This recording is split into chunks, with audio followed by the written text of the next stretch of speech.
honor to have such a great investor investing in our country. The investment will support massive new data centers across the Midwest, the Sun Belt area, and also to keep America on the cutting edge of technology and artificial intelligence. He's very big into the data centers, and that's going to be a very hot item in the coming years, as you know, with AI. In particular, the first phase of the project will be in Texas, Arizona, Oklahoma, Louisiana, Ohio, Illinois, Michigan, and Indiana, those places. And Hussein, I'd love you to come up and say a few words. Thank you very much. Thank you. Sometimes people held up 12, 13, 14, 15 years. I saw it with plants in Louisiana where I got it approved in literally a week. They were through the review in 1 week after spending 14 and a half years trying to get it, and they were going nowhere. It was a terrible thing. So I've been a victim of that myself over the years. And I think I know all the games and all the tricks that are played. And much of it is just done to stop progress. So we're going to be helping you and everybody else that comes to the United States and wants to invest their money, that you don't get tied up for the rest of your life and you can't do anything.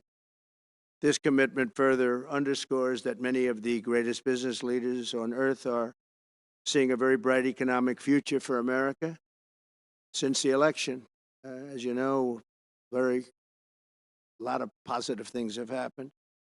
We are inheriting a difficult situation from the outgoing administration, and they're trying everything they can to make it more difficult. Inflation is continuing to rage, and interest rates are far too high.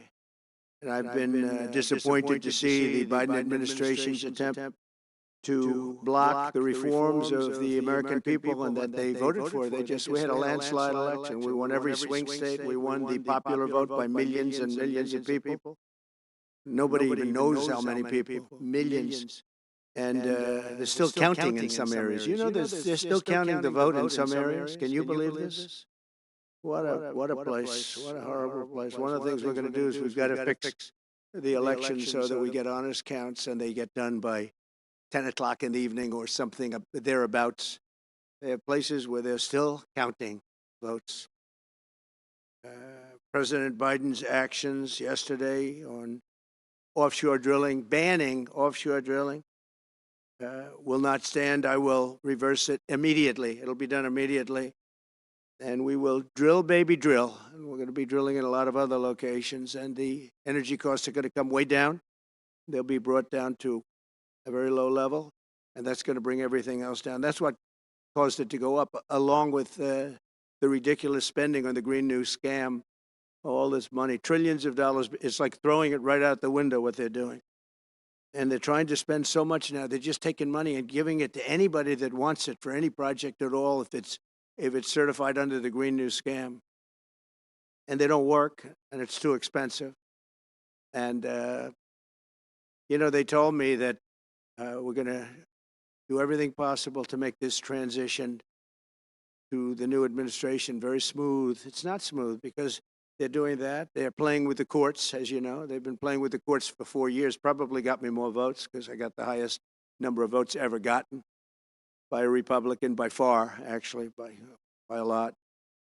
And, you know, we had a great election, so I guess it didn't work. But even to this day, they're playing with the courts. They have their friendly judges that like to try and make everybody happy on the Democrat side. It's called lawfare. It's called weaponization of justice, and it's happened at a level nobody's ever seen before. So many. I defeated deranged Jack Smith. He's a deranged individual. I guess he's on his way back to The Hague. And we won those cases. Those were the biggest ones. And the press made such a big deal out of them, but we did nothing wrong. We did nothing wrong on anything. And the people saw that. You know, when they vote when a Republican, it's not easy for a Republican. When the Republican wins the popular vote by millions and wins all 7 of the swing states, people said, well, he could win 4. We won all 7, and we won them by a lot. That tells you we won. And they've been watching this injustice. I call it the Injustice Department. What they've done is so bad. The whole world has watched that. And it took work, but it got me a lot of votes because when explained, I mean, we have a judge in New York who's a very crooked judge. I'm under a gag order. I can't even talk about aspects of the case that are the most vital aspects. I'm under a gag. You know that I'm the president-elect of the United States of America. I'm a former very successful president. We had the greatest economy in the history of our country. We had borders that were sealed and beautiful. Everything was good. We had no wars. We defeated ISIS. We had no wars. Now I'm going into a world that's burning with Russia and Ukraine, with Israel. You took a look at that attack, October 7th, the attack on Israel, with the horrible way they got out. Not the fact that they got out. I would have been out before them, but we would have been out of Afghanistan with dignity and strength, as opposed to looking like a bunch of fools with 13 dead and many, many badly, horrifically injured. Nobody ever talks about them. No arms, no legs. Nobody ever talks about them. The way they got out was outrageous, leaving billions of dollars of brand new military equipment that I bought in the hands of the Afghans, and specifically the Taliban. It's the group. And we were doing very well. We would have been out. We would have been respected. I think it's one of the reasons it was so badly handled, that withdrawal, where people are jumping onto airplanes, falling off the sides of airplanes when they're 3,000 feet in the air. And nobody's ever seen anything like that, the worst. And because of that, I think Russia went and attacked Ukraine. When they saw that, they said, these guys are incompetent. They don't know what they're doing. But we know what we're doing now. And that's going to all end. And we have a great military. I defeated ISIS, as you know. We're in no wars. I just finished a couple. And we got also our soldiers guarding Syria and Turkey. We're in the middle. We had 5,000 soldiers. They would have been gobbled up with two armies. We had one army, 300,000. We had another one, 500,000 or 600,000, getting ready. We had 5,000 people in the middle. I said to a general, how do 5,000 people do in that case? And the general just looked at me and said, not well, sir, not well. And I took them out. And you know what happened? Nothing. Got criticized. I saved 5,000 lives, actually. And we did a great job, and we're going to do an even better job, because now we have a tremendous amount of experience. We have people that I can rely on. But the 625 million acres, people can't realize, it's like the whole ocean. Take an acre. You know, an acre, you have a house on a half an acre, on a quarter of an acre, or an acre. If you have an acre, you have a big deal. Now you multiply that by 625 million acres. It's like, feels like the whole ocean. And that's our strength, you know? People can say we manufacture, we don't manufacture. The thing we have oil and gas more than anybody in the world. We're going to have more of it, too. But they took away 625 million acres of offshore drilling. Nobody else does that. And they think they have it, but we'll put it back. I'm going to put it back on day one. I'm going to have it revoked on day one. We'll go immediately if we need to. I don't think we should have to go to the courts. But if we do have to go to the courts, you know, they try to be sneaky. They go in and they sign. Remember, this is a man that said he wants the transition to be smooth. Well, you don't do the kind of things. You don't have a judge working real hard to try and embarrass you. Because I did nothing wrong. By the way, I did nothing, absolutely nothing wrong. If I did something wrong, I wouldn't be standing here right now, because I've won all these cases. Nobody's ever won so many cases as I have against the Justice Department. I mean, Jack Smith had cases all over the place. People were being subpoenaed. Lives were being ruined. They were spending everything they had, money. We were helping them out. We had to. They were subpoenaing people that had no idea what they were even talking about. That's a sick group of people. And it was all to influence the election. It was all a fight against a political opponent. We've never had that in this country. We have had that in certain countries. We've had that in third-tier countries.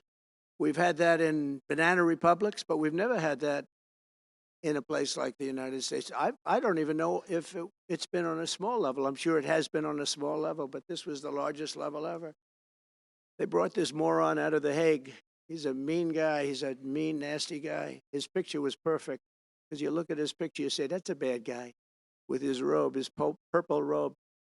and he executes people. He shouldn't be allowed to execute people because he'll execute everybody. He's a nut job.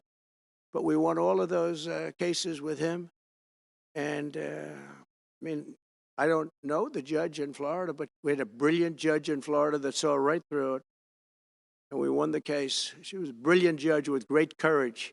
You know, the left, as we call them, the radical left, they have a way, they play the ref, and they play it very hard. They play the ref. They go and say horrible things about judges and prosecutors. And some judges and prosecutors say, look, the only way I'm going to get these people off my back is to give victory to them. They're playing the ref. I think it's illegal what they do. It's almost like talking. It's worse than talking to a judge. But the judge in Florida, Judge Cannon, was brilliant and tough, and she didn't stand for it. And I don't know her. And never met her until the case, and I don't believe I said even one word to her. But she was very, very strong and very, very brilliant. And her opinion was so brilliant that they dropped their appeal. They couldn't beat the appeal. So that's what we're up against. So they say we're going to have a smooth transition. All they do is talk. It's all talk. Everything they do is talk. We're going to have a smooth transition. And then they take 625 million acres and they essentially landmark it so you can't ever drill there again. Well, we're going to be drilling soon. We're going to be opening up Anwar. We're going to be doing all sorts of things that nobody ever thought was even possible. But remember and just to get off the subject, because I couldn't believe it when I heard it yesterday. I couldn't believe the size of it. I mean, you put down a map and put this up. It's just massive. And remember that that's worth probably, I mean, I've had estimates, $40 to $50 trillion. That's more than our national debt. Essentially, he's thrown it away. He's thrown it away. He's taken $50 trillion.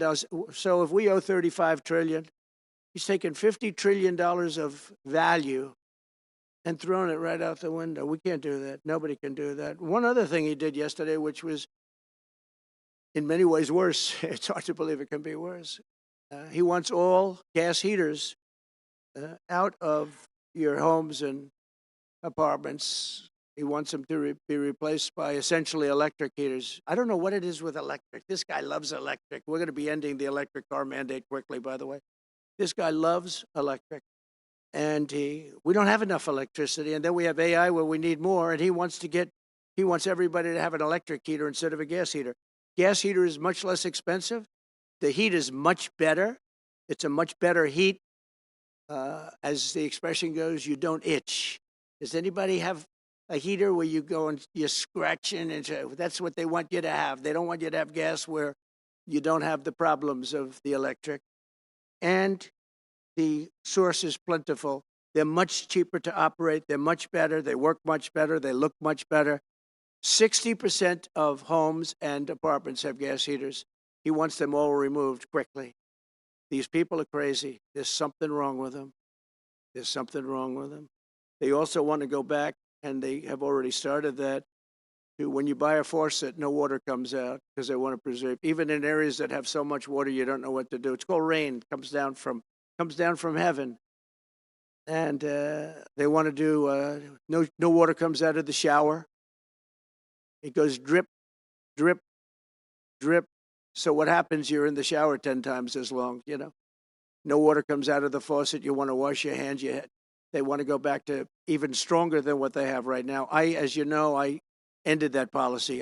You can have all the water you want. Makes no difference. It comes weird, especially in certain areas. We have so much water, we don't know what to do with it. But these are all things. They want very, very little water to go into your dishwasher, almost none.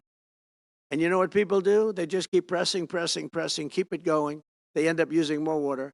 Likewise, washing machines. They want in your washing machine to have very little water coming out of the washing machine. So when you wash your clothing, you have to wash it 4 times instead of once. You end up using more water. We're a party of common sense, and things that I'm telling you now is really all about common sense. On January 20th, we'll turn the economy around very quickly, because right now when I think of our economy, I think about inflation. That's what we have. We have inflation, I believe, at a level that we never had before. There's never been anything like it. And over the next 4 years, the United States is going to take off like a rocket ship. But really, it's already doing it. If you take a look, just last month, SoftBank announced the $200 billion. I think it'll be 200. He said between 100, and I said, how about making it 200? And he sort of said yes, but let's say it's 100, but it might be 200, right, Brian? Dollars, United States, creating more than 100,000 jobs. Hussein just announced a tremendous investment that he's going to make, and that's money that's in the bank. He's going to come and do it, and he'll do a great job, and he'll build the best centers in the country, I guarantee, because I know the way he builds. Since my election, the stock market has set records. The S&P 500 index has broken above 6,000 points for the first time ever, never even close. In a single month, small business optimism soared 41 points. It's not a 41. It went up 41 points, and that's the largest in the 39-year history of the group that does it. According to Gallup, the American people's confidence in the economy has just surged to the highest level in history. That's why I have a news conference like that. I take the greatest business leaders in the world. I say, hey, do you want to say you're going to invest the money? They're not looking for news conferences. They're saying, what am I doing here? They go in and they invest money, but it's good to know where the smartest business people in the world are investing, and they're investing in the United States.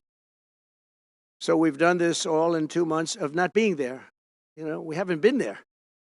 And it's pretty amazing, and we think we're going to do some really great things, really great things. We're being respected again all over the world. The Panama Canal is a disgrace, what took place at the Panama Canal. Jimmy Carter gave it to them for $1, and they were supposed to treat us well. I thought it was a terrible thing to do. It was the most expensive structure ever built in the history of our country, relatively. It would be the equivalent of substantially over $1 trillion today. We lost 38,000 people. Think of it, 38,000 people, they died from malaria, mosquitoes. They were unable to stop the mosquitoes. They paid people 5 times more to take the job. Many of those people died. We gave it away for $1. But the deal was that, they have to treat us fairly. They don't treat us fairly. They charge more for our ships than they charge for ships of other countries. They charge more for our Navy than they charge for navies of other countries. They laugh at us because they think we're stupid, but we're not stupid anymore. So the Panama Canal is under discussion with them right now. They violated every aspect of the agreement, and they morally violated it also. And they want our help because it's leaking and not in good repair. And they want us to give $3 billion to help fix it. I said, well, why don't you get the money from China? Because China's basically taken it over. China's at both ends of the Panama Canal. China's running the Panama Canal. And they come to see this Biden, this guy who should never have been allowed even to run for president. Of course, she shouldn't have either, because that never happened. It had to be 2 people, not 1. But they want $3 billion to fix the Panama Canal that's run by China and makes a lot of money, China. One of the most profitable structures ever built, because you have ships lined up back to Florida, frankly, and they just keep going through, and the numbers are staggering, $500,000 to $1 million a ship. And they took it away from us, meaning we gave it to them for $1. But not going to happen. What they've done to us, they've overcharged our ships, overcharged our Navy. And then when they need repair money, they come to the United States to put it up. We get nothing. Those days are over. Working with the Republican majorities in Congress, will cut taxes, slash regulations, raise wages, and boost incomes at a pace the world has not seen before, and certainly not from our country. We had a big chunk of it for the first 3 years prior to COVID coming in my administration. We had the greatest economy in history. We cut the most regulations in the history of our country, and I did that all in 4 years, by 4 times more than any other president cut. We did that in 4 years, and we were just getting started. We'll impose new tariffs so that the products on our stores will once again be stamped with those beautiful words, made in the USA, And we are not treated well, as you know, by Canada. Canada is subsidized to the tune of about $200 billion a year, plus other things. They don't essentially have a military. They have a very small military. They rely on our military. It's all fine, but, you know, they got to pay for that. It's very unfair. I have so many great friends. One of them is the great one, Wayne Gretzky. I said, run for prime minister. You'll win it'll take 2 seconds. But he said, well, am I going to run for prime minister or governor? You tell me. I said, I don't know. Let's make it governor. I like it better. But no, something's going to have to be done. Same thing with Mexico. We have a massive deficit with Mexico, and we help Mexico a lot. They're essentially run by the cartels, and can't let that happen. Mexico's really in trouble, a lot of trouble. Very dangerous place. And we're going to be announcing at a future date pretty soon. We're going to change, because we do most of the work there, and it's ours. We're going to be changing, sort of the opposite of Biden, where he's closing everything up, essentially getting rid of $50 to $60 trillion worth of assets. We're going to be changing the name of the Gulf of Mexico to the Gulf of America, which has a beautiful ring that covers a lot of territory. The Gulf of America, what a beautiful name. And it's appropriate. It's appropriate. And Mexico has to stop allowing millions of people to pour into our country. They can stop them. And we're going to put very serious tariffs on Mexico and Canada, because Canada, they come through Canada too. And the drugs that are coming through are at record numbers. So we're going to make up for that by putting tariffs on Mexico and Canada, substantial tariffs. And we want to get along with everybody, but you know, they have to, it takes two to tango. We're approaching the dawn of America's golden age. It's going to be a golden age for America. We have things that nobody else has. We have more natural resources. We have, number one, nobody knew that until I came along. I made us number one. We were number three. I made us number one in a very short period of time in drilling. And you know, you can talk about windmills. They litter our country. They're littered all over our country, like dropping paper, like dropping garbage in a field. And that's what happens to them, because in a period of time, they turn to garbage. Most expensive energy ever. They only work if you get subsidy. The only people that want them are the people that are getting rich off windmills, getting massive subsidies from the U.S. government. And it's the most expensive energy there is. It's many, many times more expensive than clean natural gas. So we're going to try and have a policy where no windmills are being built. You know, off the coast of New Jersey, they want to build like 200 windmills. The people are going crazy. Nobody wants them, and they're very expensive. They don't work without subsidy. You don't want energy that needs subsidy. Energy is a good business. You don't need subsidy. But when you build these massive towers, and they're 25 stories tall, 40 stories, they have one 70 stories tall. The blades, they take 3 ships to ship them. It's crazy. They're dangerous. You see what's happening up in the Massachusetts area with the whales, where they had 2 whales wash ashore in, I think, a 17-year period. And now they had 14 this season. The windmills are driving the whales crazy, obviously. And they had actually over, I think, 125 or something over a number of years. And we don't want that to happen. It's a disaster it's amazing the way a true environmentalist would say, oh, we love wind. It sounds good, but that's about where it ends. You know, after 10 years, you have to redo them. And what happens is they don't do that. They let them stand and they rust, and they say, because of the environment, I'm not a believer in this, but they say you can't, because it's a certain fiberglass, that the blades cannot be buried in earth, that's an environment. So what do you do with them? What do you do with them? And I don't know if you've ever gone to Palm Springs, California, or any of these places where you have long-term windmills standing. They're a disaster. They're rusting, rotting, closed, falling down. This is as you enter Palm Springs. And they put new ones next to them because nobody wants to take them down, because why should they take them down?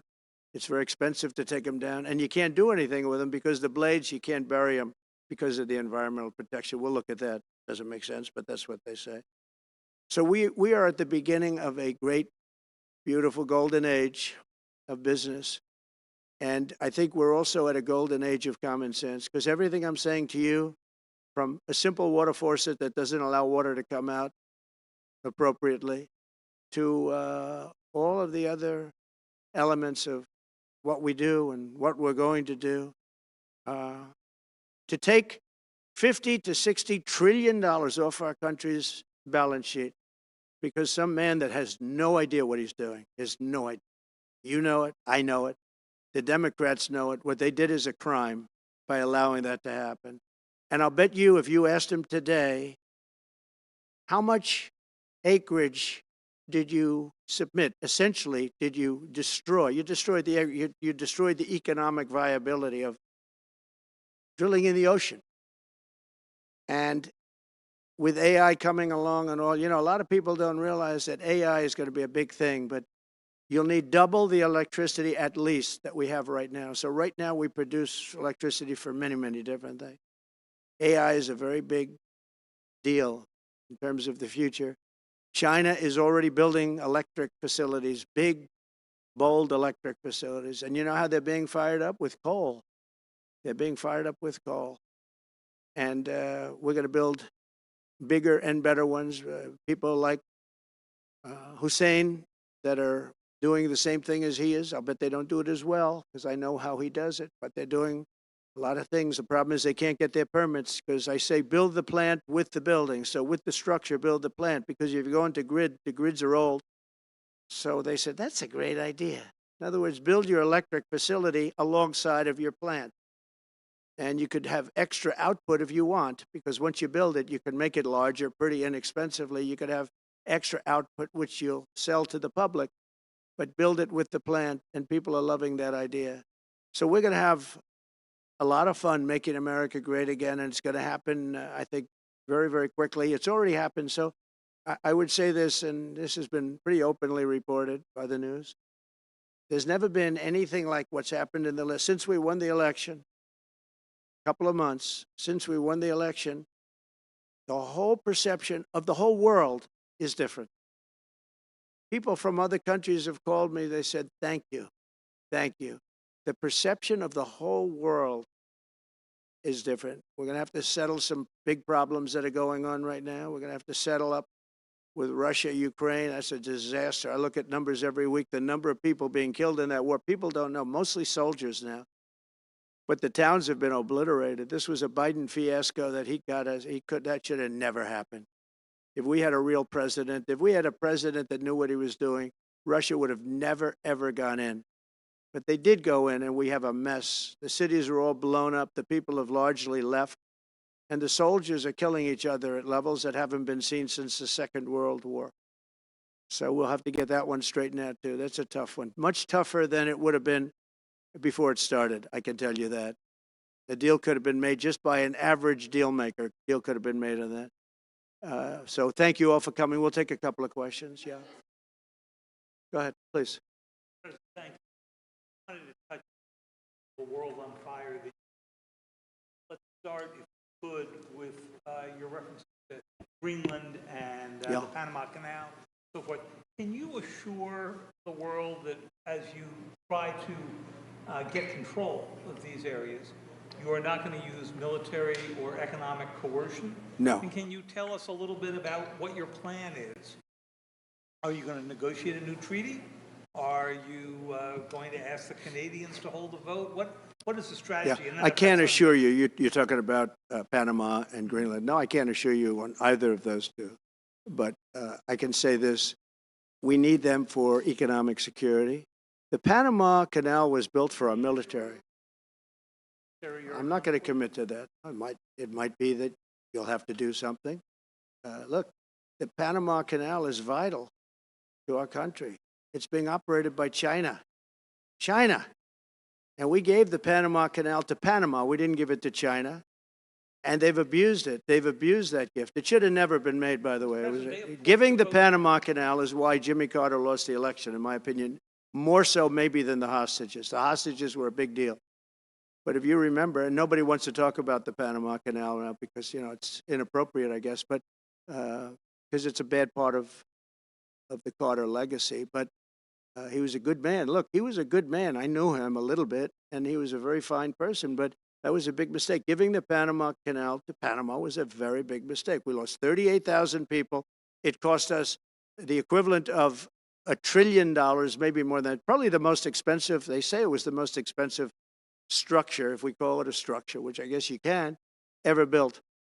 And giving that away was a horrible thing. And I believe that's why Jimmy Carter lost the election, even more so than the hostages. Those two things. Up on Iran, that heading into, and Ukraine, you said just before, is a lot more. Much more complicated. Do you believe? Because it would have never started. Right, but it has started. Well, not only started, the cities are largely knocked down. So they're got like what you've got. At this point, would you, to hold on to leverage dealing with President Putin, would you make a commitment to the Ukrainians, keep supporting them during the negotiations? Well, I wouldn't tell you And if that were the would case. you make a commitment to provide a security guarantee if they do enter an armistice or a ceasefire along the lines that the French? So, a big part of the problem was Russia for many, many years, long before Putin said you could never have NATO involved with Ukraine. Now, they've said that. That's been like written in stone. And somewhere along the line, Biden said, no, they should be able to join NATO. Well, then Russia has somebody right on their doorstep, and I could understand their feeling about that. But there were a lot of mistakes made in that negotiation. And when I heard the way that Biden was negotiating, I said, you're going to end up in a war. And it turned out to be a very bad war. And it could escalate. That war could escalate to be much worse than it is right now. They can never. Well, my view is that it was always understood. In fact, I believe that they had a deal, and then Biden broke it. They had a deal, which would have been a satisfactory deal to Ukraine and everybody else, but that Biden said, no, you have to be able to join NATO. And that's always been, and nobody knows more about NATO than I. Years ago, when I first started this, I didn't know too much about NATO, but I got it right anyway. I said, they're taking advantage. I'm the one that got, and the Secretary General was here, as you know, 2 weeks ago, saying that if it weren't for me, NATO wouldn't even exist right now, because I raised from countries that weren't paying their bills. At that time, 28 countries, 20 of them were not paying their bills, 21 to be exact. They weren't paying, or they were paying a very small portion. And I raised over $680 billion. That was the number he gave, by saying, if you don't pay, we're not going to protect you. And as soon as I said that, the money came pouring in. But Obama could have said it. Other people could have said it. Bush could have said it. Nobody said it but me. I took a lot of heat. They said, oh, that's a threatening statement. Well, they weren't paying their bills. I said, we're not going to protect you if you're not paying the bills. So in a true sense, I saved NATO, but NATO's taken advantage of us. And one of the problems that I have, and I've said it openly, I said it to President Zelensky, Europe is in for a tiny fraction of the money that we're in. Now, whether you like that situation or not, Europe is much more affected than the United States. We have a thing called the ocean in between us, right? Why are we in for billions and billions of dollars more money than Europe? And they're a similar size, a little smaller, but they're a similar size economy as the United States when you add them up. And yet Europe is in for a small fraction of the number the United States is in. Now, Biden could have called them up during the term. That's what I did. I said, you have to pay your bills. And they all, one stood up. I won't say who. You'll probably have it, because the papers, the media hated to report on it. But a prime minister stood up from a country, a famous meeting of 28 nations with no press, no anybody in the room. He stood up. He says, does that mean if we don't pay our bill, and at that point it was 2%, it should be 5%. It should be 5%, not 2%. But at that point it was 2%, but many people didn't pay. Some people didn't pay anything. But many people were way, including Germany. Germany was at less than 1%. Well, I think NATO should have 5%, yeah. Well, you can't do it at 2%. I mean, at 2%, every country, if you're going to have a country in a regular military, you're at 4%. I think they should be, they're in dangerous territory. I think it should be, they can all afford it, but they should be at 5%, not 2%. I'm the one that got them to pay 2%. But a gentleman stood up, a prime minister stood up, and he said to me, sir, could I ask you a question? You're saying we have to pay our bills. If we don't pay our bills, will the United States protect us from Russia? I said, if you don't pay, you mean you're delinquent? He said, yes. He said, if you're delinquent, we will not protect you. I took a lot of heat. Although it was somewhat closed door, I took a lot of heat from the media. And you know what happened? The money started pouring in. That's why NATO has money. And the Secretary General said it was the most incredible thing he had ever seen in a negotiation. Now, if I would have said, yes, we will, nobody would have paid. If I would have loved to say, yes, we'll protect you even if you don't pay. But that's not the way life works. Mr. President, first said going to pardon January 6 defendants. Are you planning to pardon those who were charged with violent offenses? Well, we're looking at it, and we have other people in there. And as you see, I guess 24 or 28 people came now from the FBI. That came out very quietly. Nobody reported it, but they had people in some form related to the FBI. They had 4 or 5 people that were strongly related to the FBI. We have to find out about that. We have to find out about Hezbollah. We have to find out about who exactly was in that whole thing, because people that did some bad things were not prosecuted. You know, I see it all the time, and you see it too. People that were doing some bad things weren't prosecuted, and people that didn't even walk into the building are in jail right now. So we'll be looking at the whole thing, but I'll be making major pardons. Yes, please. Please. On Jack Smith's report. Good afternoon, Mr. President. It's good to see you again. 2 questions about Syria and the ongoing war in Gaza. About Syria, the Pentagon disclosed last month the U.S. has some 2,000 troops in Syria. That's almost double the number initially we were told of 900. Will you keep that troop capacity the same upon taking over? Well, I won't tell you that because that's part of a military strategy, but I will say it was Turkey. Turkey's been after that country in different names and different forms and shapes for 2,000 years. Those people that went in are from Turkey. And President Erdogan is a friend of mine. He's a guy I like, respect. I think he respects me also. He's the one that didn't go after certain people after I requested that he not. You know who I'm talking about, the Kurds. I don't know how long that's going to, because they're natural enemies. They hate each other. But he didn't do that yet. And he didn't do it in the past also. He started, and I said, please don't do that, and he didn't do it. So, but if you look at what happened with Syria, Russia was weakened, Iran was weakened, and he's a very smart guy. And he sent his people in there through different forms and different names, and they went in and they took over, and that's the way it is. You have concerns about taking control of By the way, I Syria at this have point? the envoy here. Is that in the back? Standing with my son, Eric, is Steve Witkoff, who's just got back from the Middle East, and he's done a fantastic job. He's a great deal maker. I said, what we need there is a deal maker, because nobody makes a deal. We have people that understand where the rivers are and where the meets and bounds are, but they can't talk. They can't make deals. Steve's done a great job. I just want to thank you, Steve. You've been working endlessly for months, and he's working specifically on the hostages, trying to get them back. Steve, come up for a second. Maybe you might want to say a couple of words. I didn't. More than 140 police officers were injured by rioters on January 6th. Will you pardon anyone who attacked a police officer? Well, you know, the only one that was killed was a beautiful young lady named Ashley Babbitt.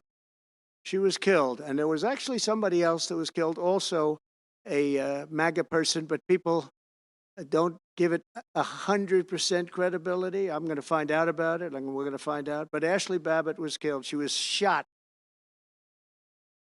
Should have never been shot. She was shot for no reason whatsoever. In fact, they say that she was trying to hold back the crowd, and the crowd was made up of a lot of different people, so we'll see. But I will tell you this, the person that was killed was Ashley Babbitt. The other thing is, when they talk, you know, there was never charges of insurrection or anything like that. But if there were, this would be the only insurrection in history where people went in as insurrectionists with not one gun. Okay? And let me tell you, the people that you're talking about have a lot of guns in their home for hunting and for shooting and for entertainment, a lot of good reasons. But there wasn't one gun that they found. And why didn't they find the bomber, the pipe bomber? You know, they know who the pipe bomber is. The FBI knows who it is. The status of the FBI has gone down so far, and the status of the DOJ, or as I call it, the Department of Justice, it's the Department of Injustice, being laughed at all over the world. And hopefully with Pam Bondi and with Kash Patel and with other people that we're putting in, that will all come back. If you do a poll in the FBI, I guarantee I'm at like 90% with the agents of the FBI, but they have hurt that incredible place. Law enforcement, I mean, you think of the FBI, they raided this house. By the way, they could have told me, could I see this? I would have given them, I actually told them, come in anytime you want. You can see anything. They raided the house and the case was dismissed. And now I'm in litigation. I'm suing them for doing that. And I feel so badly doing it. I'm the president of the United States and I'm suing the United States, but I'm suing them for other things too.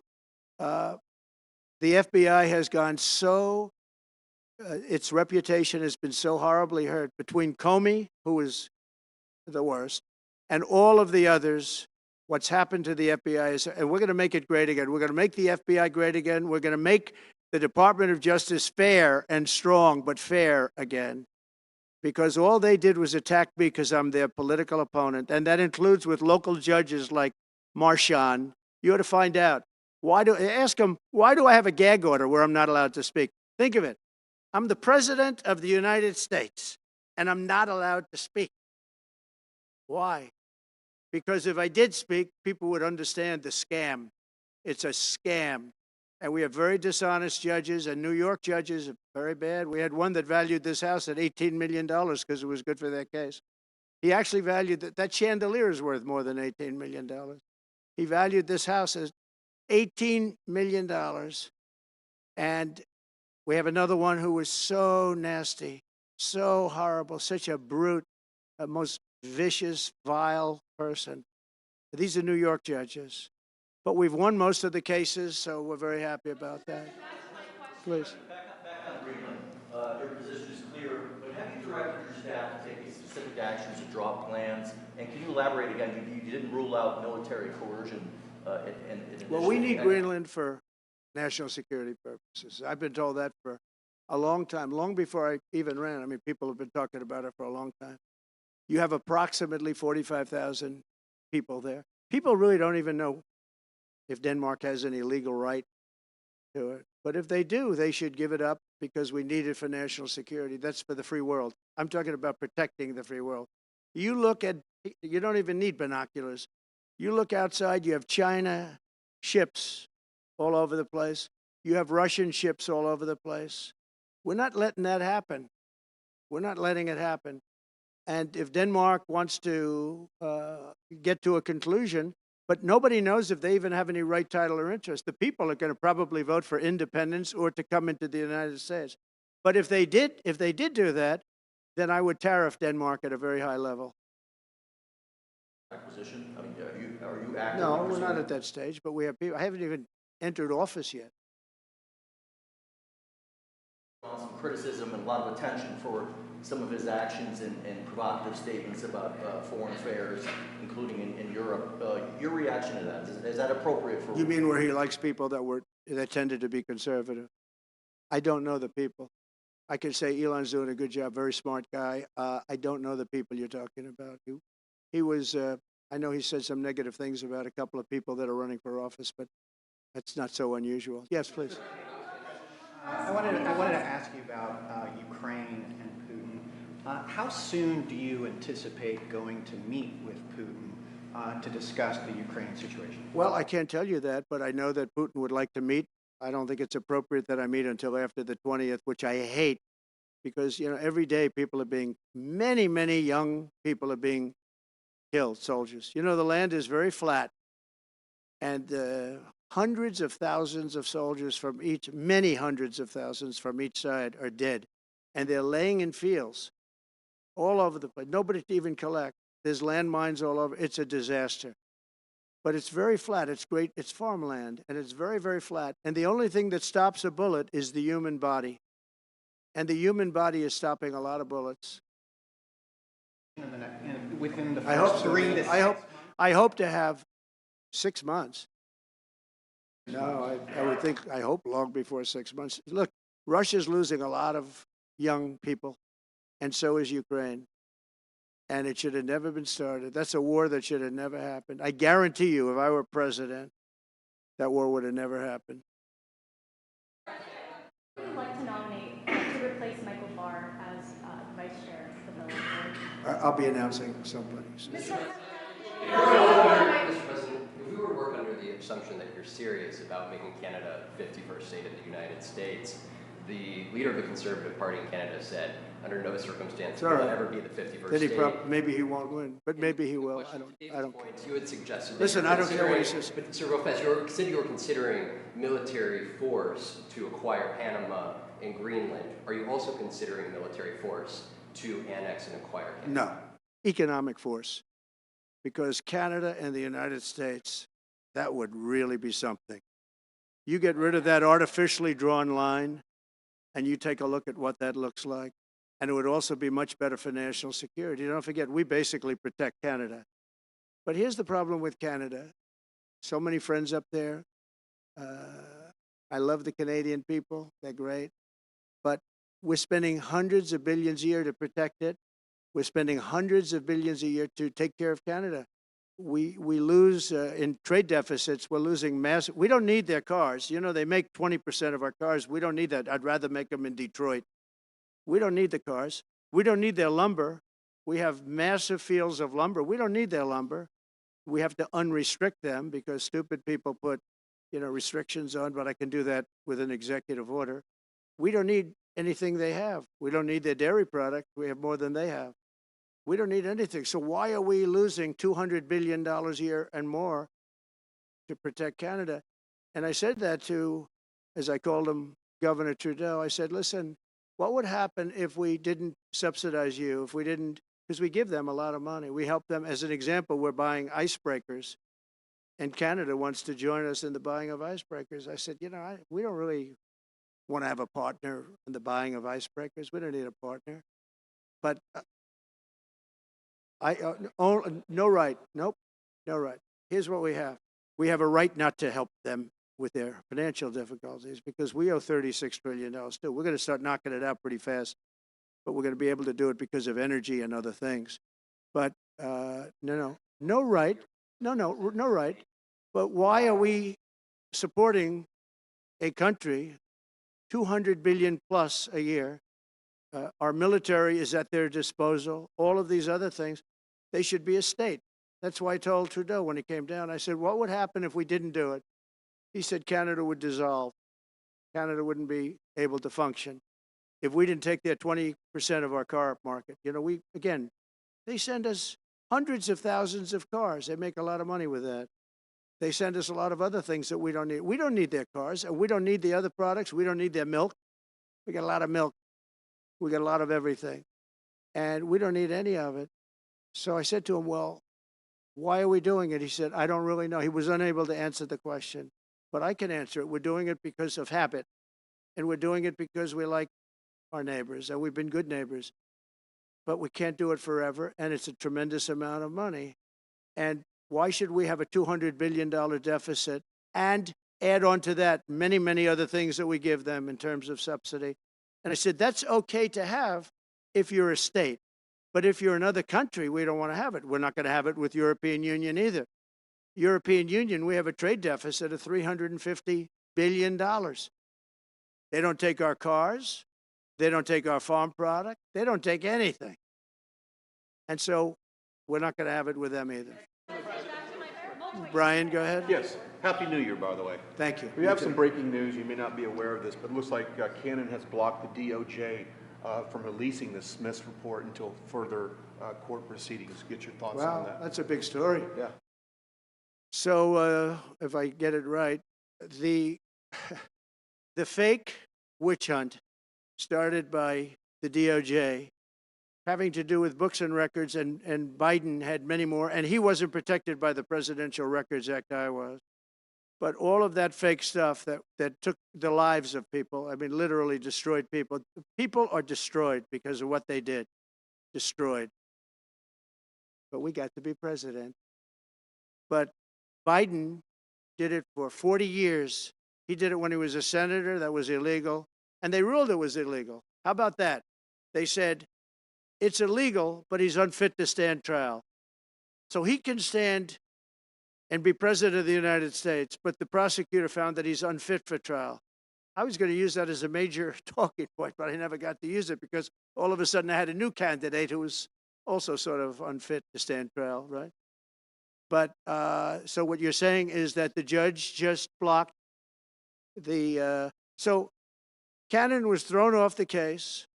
They dropped their appeal because he had no case. They dropped all of that, the lawsuits against us. They lost the lawsuit. So this is Deranged Jack Smith. So he dropped the lawsuits. He was told to by the DOJ because they had no lawsuit. They lost in court in front of a very strong and a very brilliant judge. They lost in court, and that pertained to other cases in other courts. So he wanted to do a report just before I take office, probably. So he'll do like a 500-page report, and it'll be a fake report, just like the investigation was a fake investigation. And I said, well, wait a minute. This guy was thrown off in disgrace. In disgrace. He's going back to The Hague or wherever they're going to send him. In disgrace. Because he failed so badly. Because it was a fake case against a political opponent. They thought they were going to use this to beat me. So what you're saying is, I'm just hearing that they're not allowed to issue the report. So if they're not allowed to issue the report, that's the way it should be. Because he was thrown off the case in disgrace. Why should he be allowed to write a fake report? It'll only be a fake report. That's great news. Yeah. Good. I can just follow up real quickly. Put a comment. Many Americans are angry that we're sending millions of dollars every month to the Taliban. Do you anticipate? It's not even believable. Billions of dollars, not millions, billions. We pay billions of dollars to essentially the Taliban, Afghanistan. And that's given by Biden. That's the same man that took away $50 to $60 trillion worth of value from the United States. Think of it. Probably our most valuable asset. Took away our most valuable asset. This can't be allowed to happen. We are now a nation of common sense. When he does that, 625 million acres, this can't be allowed to happen. Thank you for the information. Most other people probably knew about it, but they wouldn't have told me, right? So on the campaign trail, you vowed to bring down the prices at grocery stores very fast. Yeah, we won't do it But then fast. you recently told Time Magazine that bringing down prices would be very hard. So what can the American people expect when you get into office? It's always hard to bring down prices when somebody else has screwed something up like they did, but we'll bring them down. We'll get them down. Energy is going to bring down prices. We're going to have a lot of energy, and energy is what brought it up. Energy and their bad spending is what brought it up, and energy is going to bring it down. We're going to have prices down. I think you're going to see some pretty drastic price reductions. As an example, food, bacon, ham, apples, everything has gone through the roof. It's one of the reasons I won. So as you know, I said it, inflation was one of the reasons I won, but I think the biggest reason I won was the fact that they are allowing prisoners to come into our country. They released their prisoners, their murderers. Thousands of murderers are now walking around the streets of our cities and farmland all over. Murders, people that have killed. Many, 32% have killed more than one person. They released them from their jails, their prisons, and their mental institutions and insane asylums into our country. I believe that's the reason we got such a large vote. All right, maybe one or two more questions. Yeah, please, go ahead. Go ahead, you go. So can you, President Carter is laying in state today in Washington. You had some harsh words for him about the Panama Canal. Is there any disconnect there? Do you feel a little bit bad about doing that on this day? No, I liked him as a man. I disagreed with his policy. So he thought giving away the Panama Canal was a good thing. I think it cost him the election. That and the hostages. I actually think that was a bigger factor because that's a deal that just should not have been made. But again, this was a question that was asked of me. I didn't bring it up. I didn't want to bring up the Panama Canal because of Jimmy Carter's death. But people don't bring it up. But, you and other people have asked me about it. No, it's a deal that I was very strongly against. I was a young guy when this took place. But just why would we spend all of that money, lose 38,000 people to malaria, the mosquito, They were dying. It was horrible what was happening. They paid them 4 times more than they would make in the United States, but they knew they were going to go over there and die. And they died in the jungles of malaria. There was nothing we could do to stop it. 38, and then we gave it away for $1.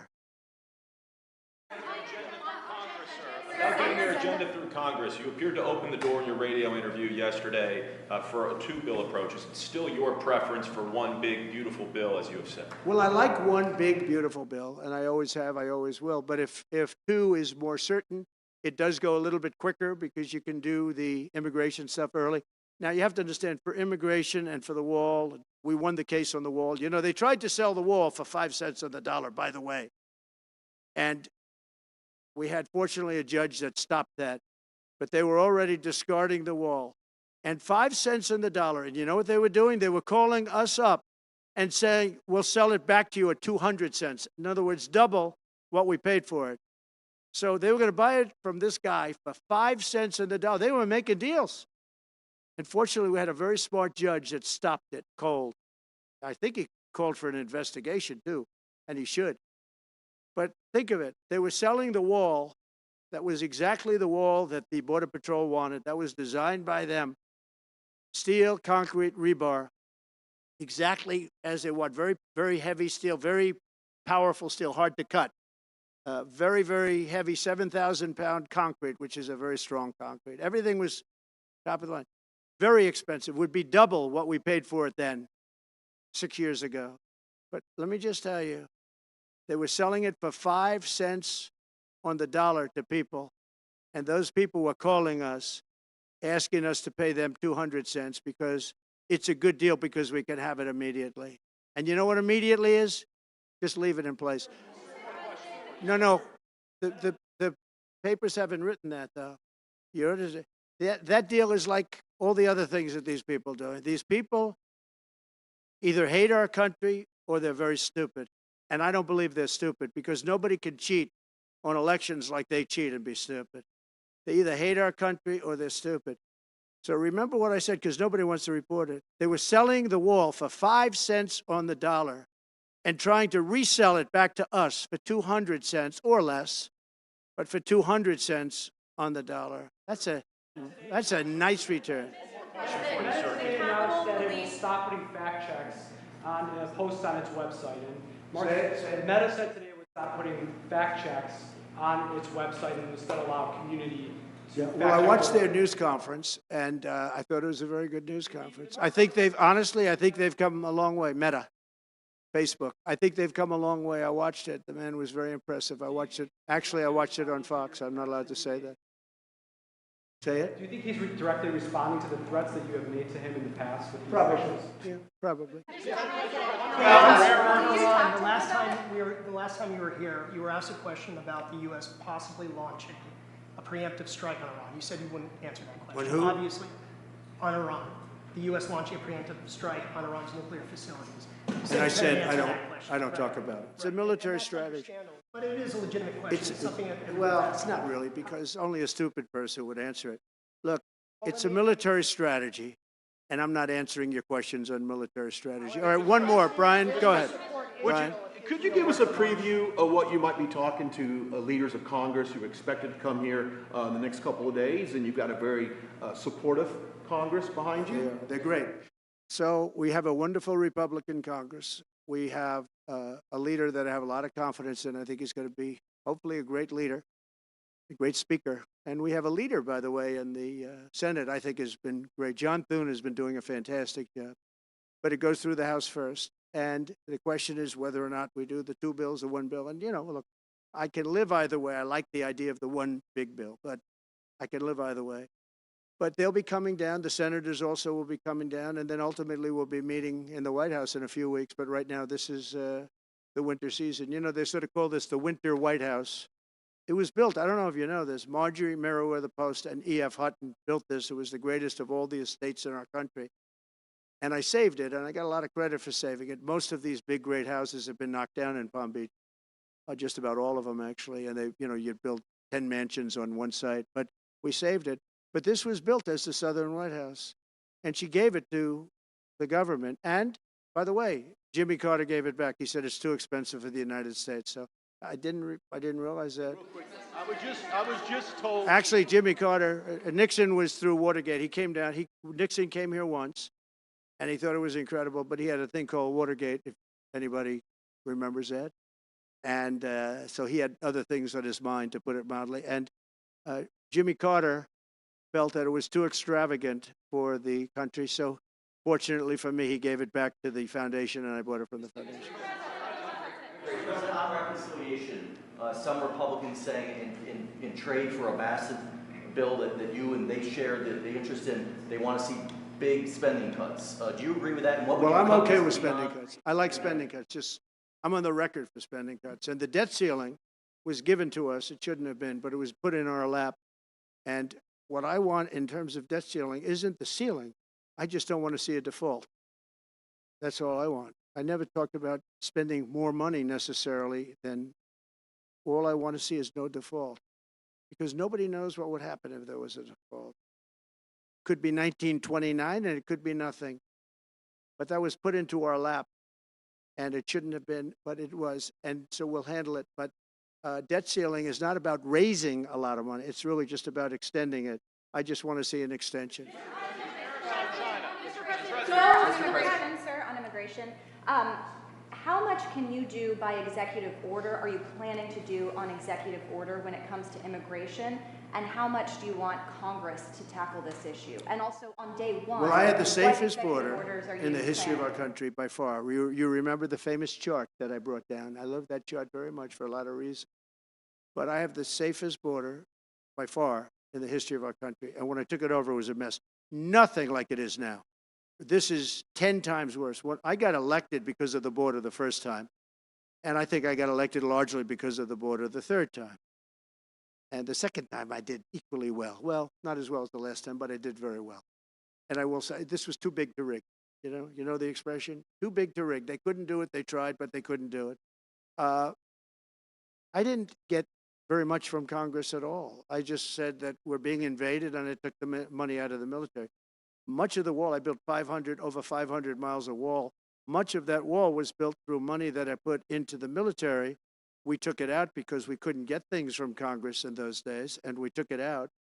And that wall was built largely with money coming from the military. So, very simple. I went to the military, I said, our country is being invaded by very similar, nothing like what's invading our country now. They weren't releasing prisons into our country, and they weren't releasing mental institutions in, but some bad dudes were coming in, right? And I said, our country is being invaded. And I took that money largely from the military. I was sued 9 times by the Democrats in Congress, and I won all those suits. And we ended up building 571 miles of wall. Once that wall was built, they start going around it. So we're going to add another 200. That would have been up in 3 weeks. And then we had a very unfortunate election result. And they said, we don't want to put it up. We'll sell it. And they started selling it for 5 cents on the dollar. What a second. So we'll do this again. I just want to thank everybody very much. I'm just telling you, this will be the golden age of America. This is the golden age of America. We're going to have a great country again. We're a country right now under siege. We have so many different problems, and nobody respects us overseas, but now they do. The Italian prime minister, as you know, came here the other night, just flew in and flew out. She wanted to see me. And great respect is being shown when I went to the cathedral in France. Great respect was shown by the prime minister, the president, by everybody. France was, and by the way, I have to say they did a great job in the cathedral. But great respect is being shown to our country again. And we have a great country, but we have to run it properly. It's going to be run properly. We want to get back those hostages for Israel and for us. You know, we do have people that are hostages being held. And I'll just say it again. If this deal's not done with the people representing our nation, by the time I get to office, all hell is going to break out. Thank you very much. Ukraine-Russia war before you take office. Can you clarify what you mean by military force in the Panama Canal?